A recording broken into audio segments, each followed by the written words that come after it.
is anybody even surprised? Why is anybody surprised about what we saw last night?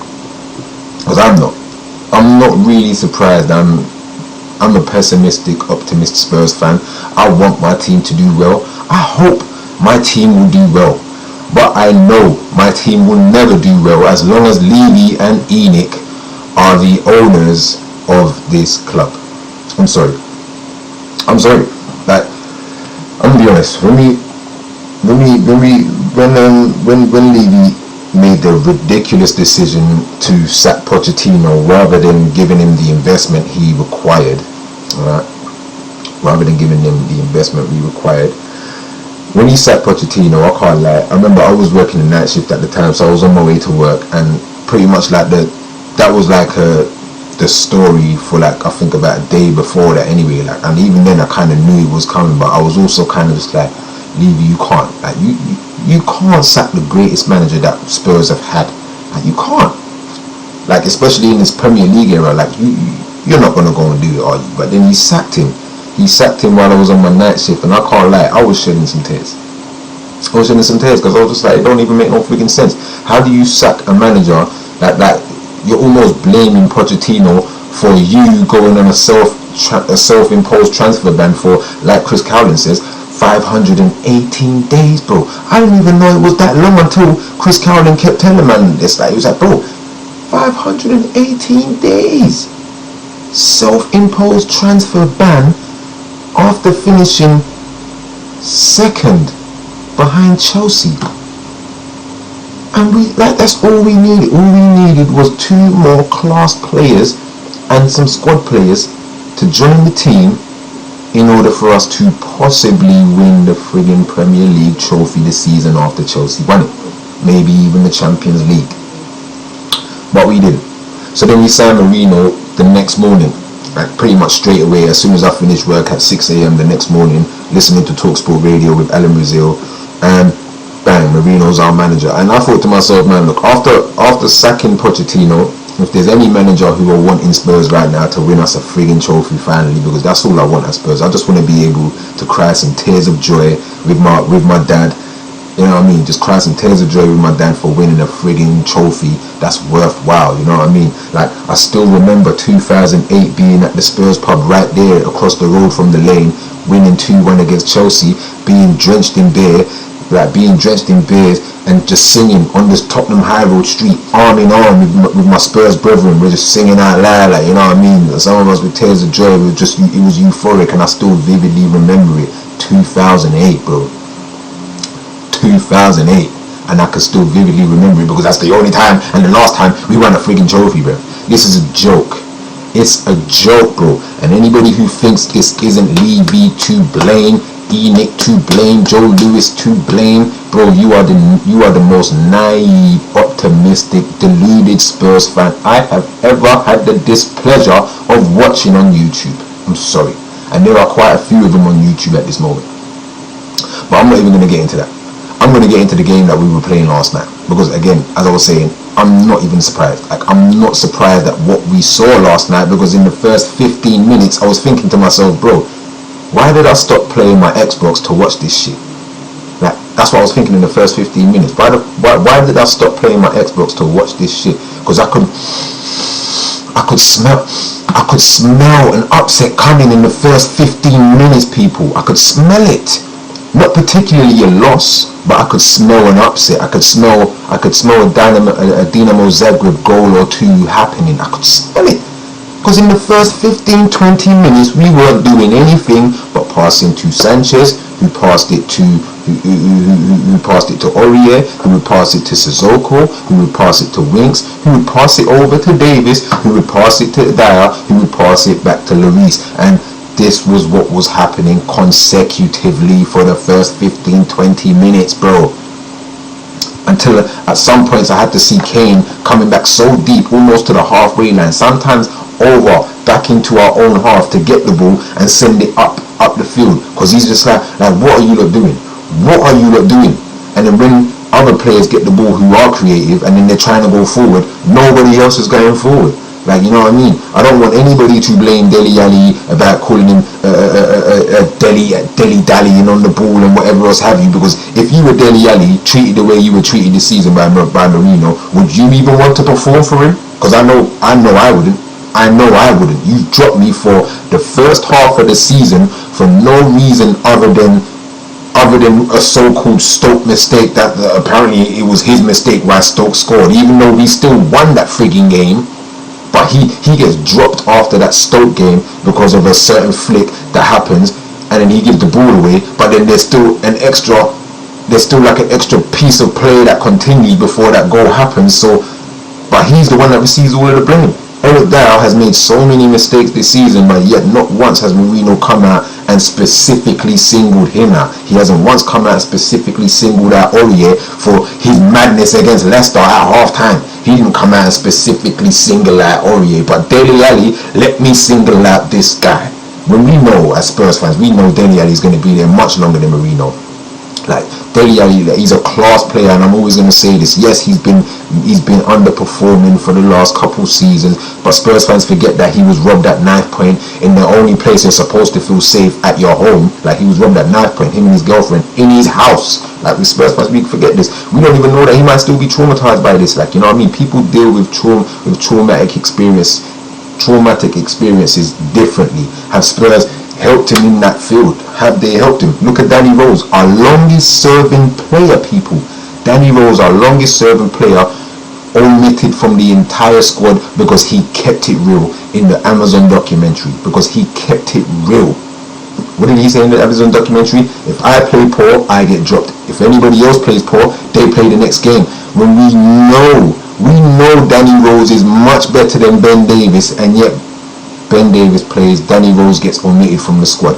I would say we should bloody bring back Danny Rose. Like, I would say we should. But even if I was Danny Rose too, I'd be like, fuck off.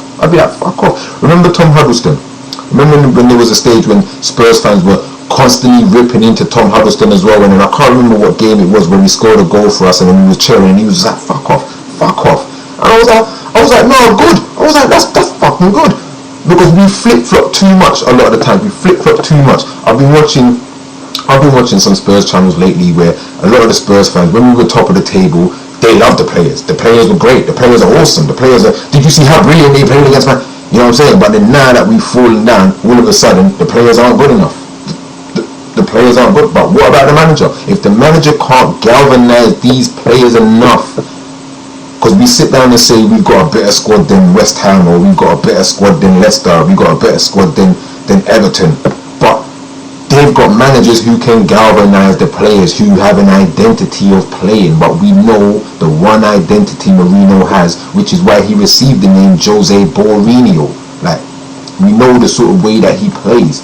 Like, going back to even the Liverpool game at home this season, like, Liverpool were on the most atrocious run for champions, like for reigning champions of the Premier League. They were on the most atrocious run, and then Mourinho allowed them to come to the lane and give them the incentive to get their form back together, pass the ball around more, while we sat back and allowed that. That is Mourinho tactics.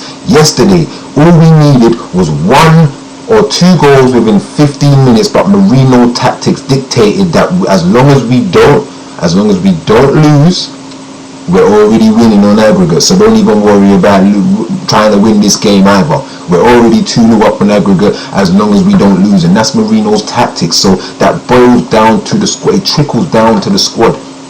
Like, even the hierarchs as well, like your Levys and Enochs, since Harry Redknapp got us into the Champions League, Levy's goal, his one objective has always been just get us top 4. Trophy is a bonus. This is facts. He's always said trophies are a bonus. He just wants top 4. Bro, what? Like, I don't know why anybody would be surprised. I'm gonna be honest. Like, and this was the trophy I wanted the most. I can't lie to you. Like, the Europa League was the trophy I wanted the most, because, like, to me, considering how we've been performing this season, it would have killed 3 birds with 1 stone. Alright, we would have finally ended our trophy drought. We would have we would have gotten into the Champions League, because we're not getting into the Champions League through the top 4 position, because we aren't getting anywhere near that. If you think we're getting anywhere near that, again, you're a naive, deluded, and very optimistic Spurs fan. I can't lie to you. But if we do, I'd be freaking surprised. I would be bloody surprised. Spurs don't surprise me much, but if we did get top 4, I would be surprised. And third, the third bird will kill with one stone is that basically, if we did win the Europa, other fans and other pundits can't just say, oh well, it's a Mickey Mouse Cup, like you only won the Mickey Mouse Cup. The Europa League is a worthy trophy. Like, it's a worthy trophy, and I've always said, even from AVB days, we should have been winning it with AVB too, because we had a decent enough squad. Martignol as well, we had a decent enough squad. We had a decent enough squad back then. Martignol doesn't get enough. He doesn't get enough recognition for even getting us back into European football and starting the team that gave Redknapp that you know what I mean? Like, it was, bro. I don't even know why I'm even frustrated, to be fair to you. That's again, like, I don't even know why I'm frustrated. I don't know why I'm frustrated. I don't even know who I can blame, because you can't even really blame the players. Like, you can blame the players for yesterday's performance, because really and truly they should have been up for the game as well. But you gotta also understand that, again, we have a squad of 25, but Mourinho sticks with the 15. He just sticks with the 15 that he constantly keeps using. If Højbjerg wasn't suspended yesterday, Højbjerg would have played again as well. Højbjerg would have played his 40,000th game of the season for us yesterday, because these men don't get a rest. Kane should not have played that first leg. He should not, even though he saved us and got us the goals for that first leg, he should not have played that first leg. He came off after 70 minutes with an ice pack on his knee. And then you can see that was the reason why he was non-existent in the North London derby a few days later. And then, after playing 90 minutes against Arsenal, he plays a full 130 minutes last night, and he'll play again against Aston Villa. Vinicius won't even get the full game. Vinicius won't start. Even though he's got 9 goals and 6 assists, and I've been saying for like a few months now, yeah, Vinicius is the best second striker we've had since Pavlyuchenko from Russia with love. Because I rated Pavlyuchenko too. He was another second striker who I fully rated as well. This is like, we're coming from a time when we had 4 strikers in Defoe, Keane, Crouch, and Pavlyuchenko, and slightly even Van der Vaart. You know what I mean? And now we've just got Harry Kane and a second striker who can't get minutes. And then other Spurs fans are like, oh, I'm not really sure with Vinicius yet. Dude, he's got 9 goals and 6 assists. How can you not be? What's not to be sure about? What's not to be sure about? Have you watched his interview on the Spurs YouTube with Moura? Brought a friggin' tear to my eye, bro. Brought a tear to my eye. And then after watching it, I was just like, well, how does he not get minutes? How does he not get minutes? And then and even when he does play, I've heard Spurs fans say things like he doesn't hold up the play well, or he's not, like, he doesn't do what Harry Kane does. That's because he's not Harry Kane. Even Mourinho says it. Harry Kane is irreplaceable when he was injured. So even when Harry Kane was injured, Vinicius still couldn't get any games. Swing the ball into the box for him, because that's the type of player he is. Have you seen the goals that he's gotten? He needs the ball into the box. So he can't get no games. Tanganga can't get any games. Rodon doesn't even get into the squad half of the time anymore. Even in the Premier League games, he doesn't even get into the squad anymore, bro. He insists on using Matt Doherty at right back when either Tanganga can play there. You know what I mean? Tanganga can play there. He insists on using stale Sissoko as a CDM when, I can't lie to you, I think Eric Dyer would be even better as a CDM than Sissoko. I can't lie to you. He insists with Harry Winks, and I don't know why some Spurs fans actually rate Harry Winks. Harry Winks has been here for how many years? How many years? And how many goals does he have? What, like 5 goals in how many years? How many assists? Like what, 4, 5, 6 assists? Bro, as a centre midfielder? And we think that's good. We say Lamella's good because he runs around and puts in hard work. As a footballer, that's part of your friggin' job description anyway. Running around and hard work is part of your job description anyway. And in 8 years, 9 years, what has Lamella done? Where is his great assists and great goals other than his 2 Rabonas? Other than his 2 Rabonas, Where is his great assists and great goals that's really meant something? Haven't been seen. Haven't been seen. Like, bro, I don't know why we insist at, you know what I mean, like we have a, like, even again, like I was talking about with the Jedson Fernandez, like, bro, he's gone. Like, he's gone halfway through the season, and we bought him during the summertime too. We've had a poor transfer summer window, bro. We bought Joe Hart from Burnley, the guy whose career has fallen right off a cliff from since he left Man City, bro. He's gone from England's number one and being Man City's number one to playing for Burnley to now playing for Spurs, and doesn't even play for Spurs. Signed Matt Doherty from Wolves, a Premier League player, but even then, I never saw Matt Doherty kicking up trees when he was at Wolves anyway. That's a second poor signing. Sent Sessegnon out on loan when we could have been doing this Sessegnon right now. Better than Ben Davies too. Better. Danny Rose, better than Ben Davies. Omitted from the squad for keeping it real in the documentary. Dele Alli kept it real as well in the documentary, and that's one of the reasons why he got dropped too, because all we keep doing is passing it back and sending it long upfield. He said that. We had an identity under Poch. Pressure, quick, precise passing. We haven't seen it this season. We haven't, and I've been saying we've been flattering to the sea from since we beat Arsenal 2-0. Because Arsenal were on a poor run too, and we allowed them to come to our home ground and sat back too. The only reason why we forget about us sitting back against Arsenal was because of the Son Weldy and Harry Kane scoring another North London derby goal in a row. Like, you know what I mean? That's why we forgot. But we have been flattering to deceive from since that Arsenal game. And then we showed it when we came up against a real good team in Leicester. Leicester battered us at home. Battered us. Can't even beat friggin' Newcastle. Can't beat Fulham. Struggling against Crystal Palace. Struggling against these bottom half teams. Like, what's going on, people? What is going on? And nobody wants to really say this is Mourinho. Like, bro, like, other managers will be able to galvanize these players enough to get some sort of a performance out of them. I wasn't even Mourinho out, no matter what I've seen this season. Like, even some of the poor results and poor performances I've seen this season, I haven't been Mourinho out. But after last night, bro, after last night, I can't lie to you. I think I want Mourinho gone. I want Levy to sign his letter of resignation for regressing our club even further again,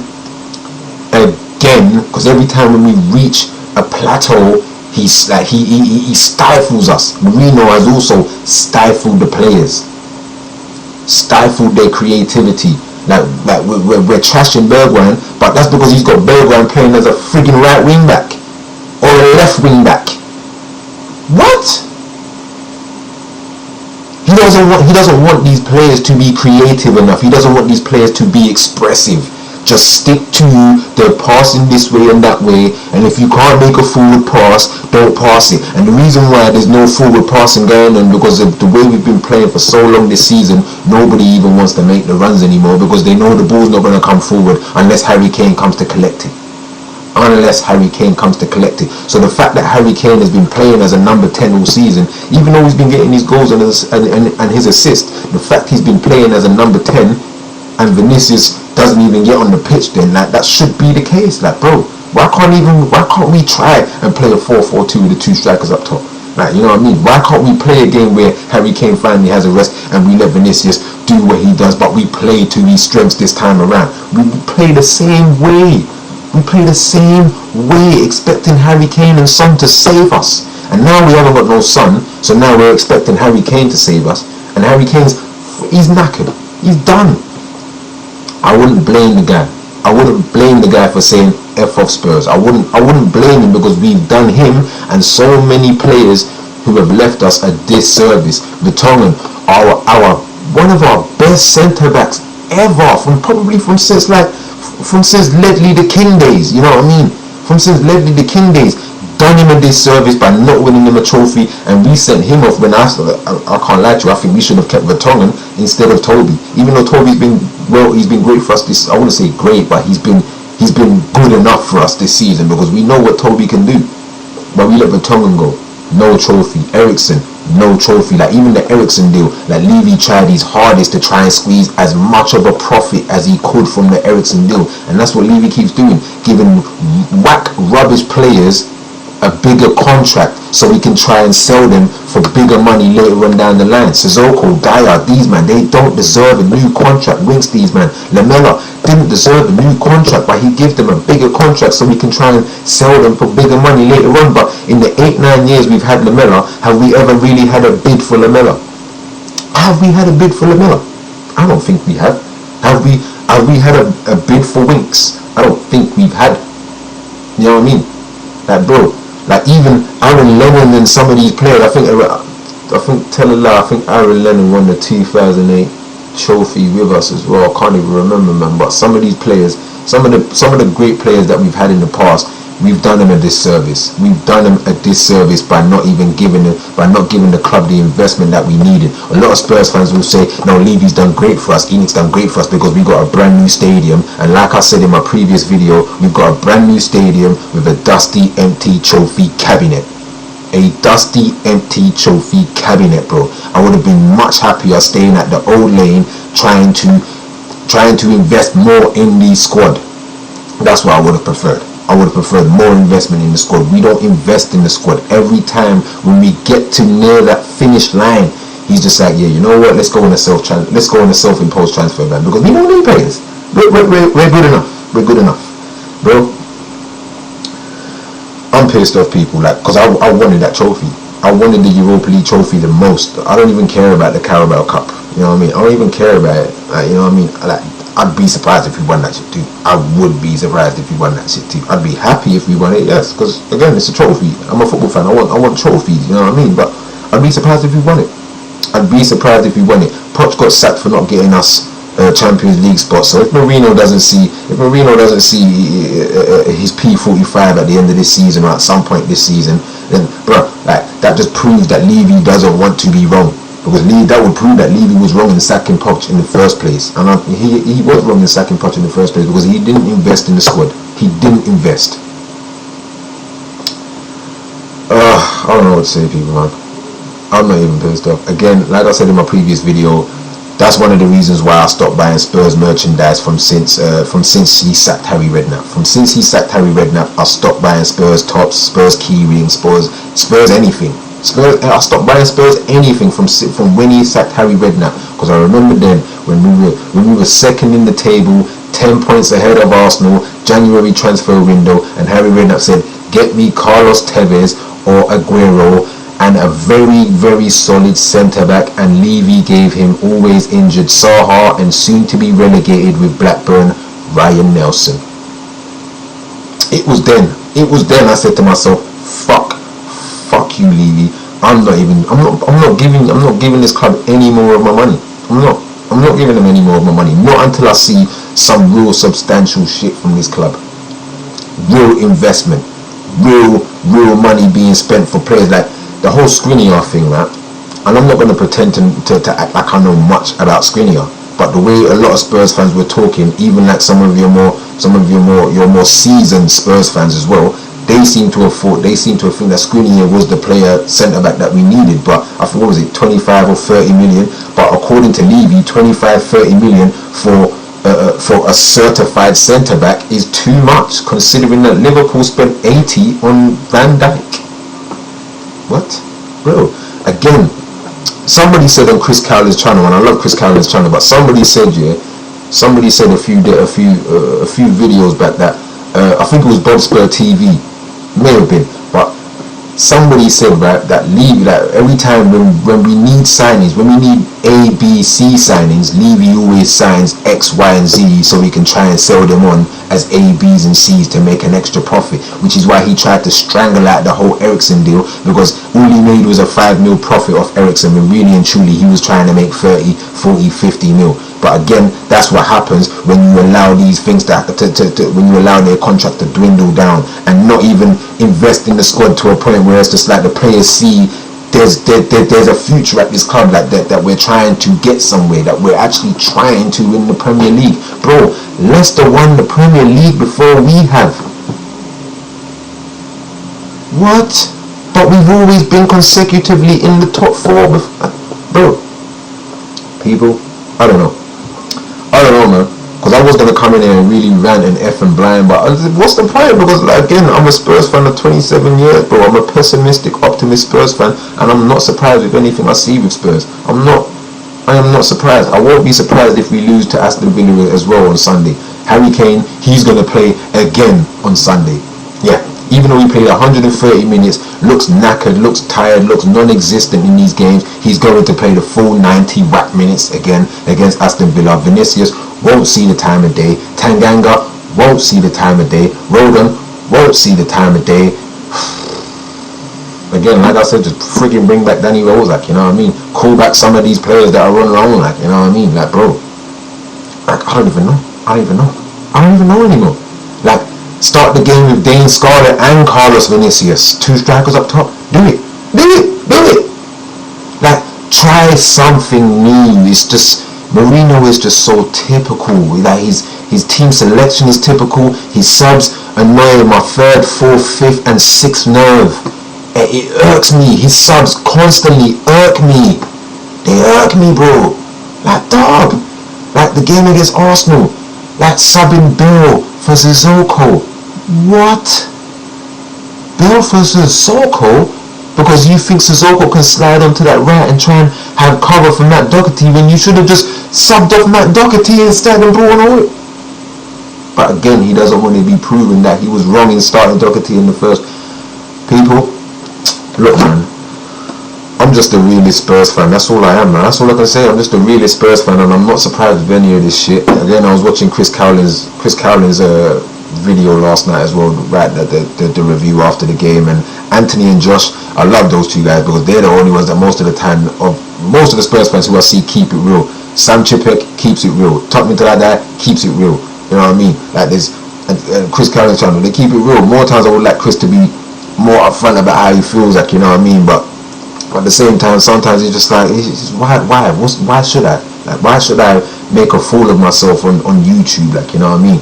Like, we had Spurs fans trying to banter and diss Arsenal because they were in a so-called relegation fight. And like I said in my previous video, I've got Arsenal friends in the area that I live in. Like, most of the friends that are in my area are Arsenal fans, and they were upset as hell. But I always said to them, like, bro, like, you man are not going to be in this relegation fight for too long, and I wouldn't be surprised if you caught up to us, maybe even finished above us. I said I wouldn't be surprised. They was just like that, bro. Okay, you're man, K. Like, that's not going to happen. Do you see how well you lot are playing right now? I was like, bro, I'm a Spurs fan. I know what to expect from Spurs.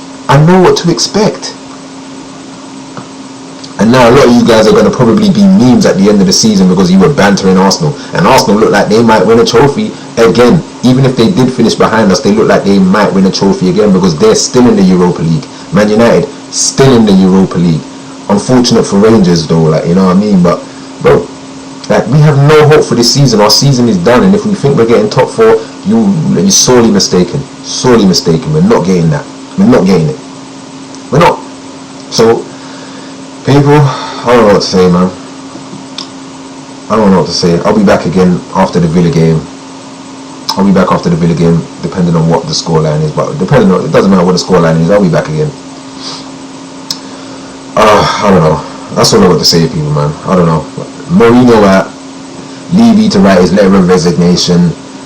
I mean, we could say Redknapp, but they ain't gonna sell up. I swear. How much did they buy the club for? They bought the club for like 25-30 mil, innit? Like 25-30 mil. So they're trying to sell the club for like 200 billion right now, because that's how friggin' greedy. That's how greedy they are. They're gonna try and sell the club for 250 billion. You know what I mean? That I don't know, man. I'm done.